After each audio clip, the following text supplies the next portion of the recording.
Assalamualaikum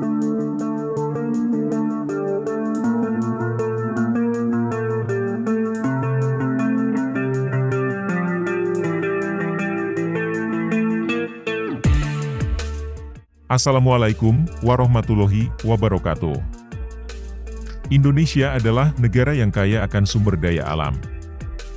Ini adalah sebuah potensi besar untuk menjadikan Indonesia sebagai negara maju. Bahkan potensi ini mampu menjadikannya sebagai negara superpower. Namun malangnya, potensi ini hanya mampu mengangkat negeri ibu pertiwi ini sebagai negara berkembang. Bahkan faktanya, sekarang Indonesia telah dikeluarkan dari daftar Developing and Least Developed Countries di Organisasi Perdagangan Dunia. Dan ini menjadikan tercabutnya negeri ibu pertiwi ini dari status negara berkembang. Lalu apa penyebabnya? Di video ini, kita akan sama-sama membahas kemalangan yang dialami oleh negeri ini. Namun, sebelum kita lanjutkan videonya, alangkah lebih baiknya kita mengetahui kekayaan apa yang dimiliki oleh negeri ini. Sehingga kita mampu membicarakan fakta, bukan sekedar dongeng yang hanya semata-mata menghibur rakyat negeri ini. Indonesia memiliki luas wilayah 1.904.560 km persegi. Dengan angka luas wilayah yang sebesar ini, memampukan negeri ibu pertiwi ini menjadi salah satu negara terbesar di dunia. Dari segi kekayaan alamnya pun, Indonesia bak surganya hasil alam. Mulai dari hasil tambangnya, pertaniannya, perkebunannya, bahkan sampai hasil lautnya. Sampai-sampai membuat negara tetangga cemburu dengan negeri ibu pertiwi ini. Seperti kasus yang terjadi di Laut Natuna. Belum lagi pertambangan hasil buminya, yang meliputi batu bara, emas, timah, yang dikeruk dari berbagai pulau di Indonesia, terutama Pulau Papua dan Kalimantan. Dengan seluruh potensi yang dimiliki, Indonesia bak negara yang lebih dari siap dan cukup untuk bersaing dengan negara lain. Lalu mengapa dengan potensi yang melimpah ruah ini seakan tidak memacu pertumbuhan dan perkembangan negara ini? Berikut adalah beberapa faktor yang menurut kami sebagai biang keladinya masalah di negara ini yang sudah dirangkum oleh tim Straying Society. Suburnya para mafia korupsi. Ya, korupsi seakan tumbuh subur di negeri ini. Para mafia ini seakan berlomba untuk mengeruk keuntungan dari berbagai macam proyek di negeri ini. Sebut saja Juliari. Dia dulunya adalah seorang menteri sosial. Dengan bengisnya, seorang menteri sosial beserta dedengkotnya melakukan korupsi.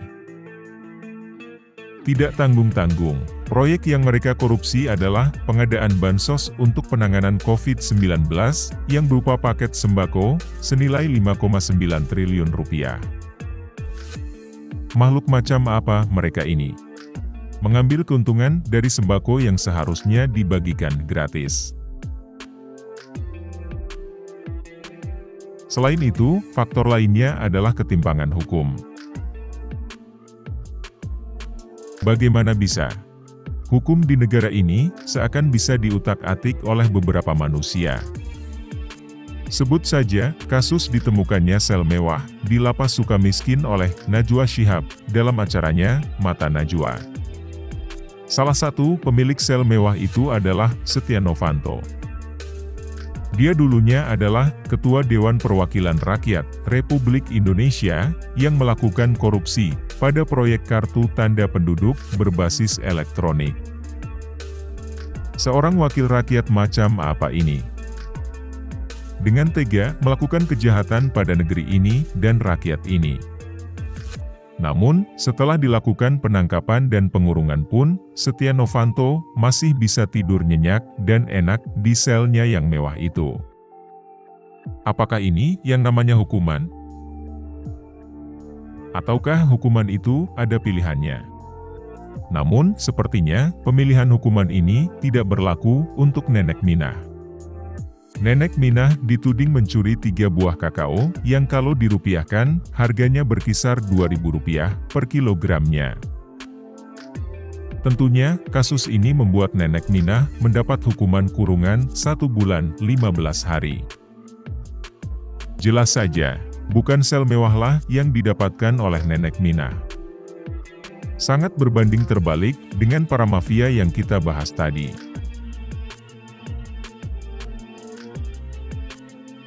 Hukum adalah bukan sesuatu yang seharusnya bisa dimain-mainkan aturannya. Tapi, hukum seharusnya menjadi norma dan sanksi yang dibuat untuk mengatur manusia. Negeri ini sangat perlu banyak berbenah. Diperlukan manusia-manusia yang tidak abu-abu hatinya. Terima kasih buat yang sudah nonton videonya sampai habis. Jangan lupa, berikan dukungan kalian pada channel ini, dengan mengklik tombol subscribe, like, dan loncengnya sekalian. Kita ketemu lagi pada video lainnya. Wabillahi taufiq wal hidayah. Wassalamualaikum warahmatullahi wabarakatuh.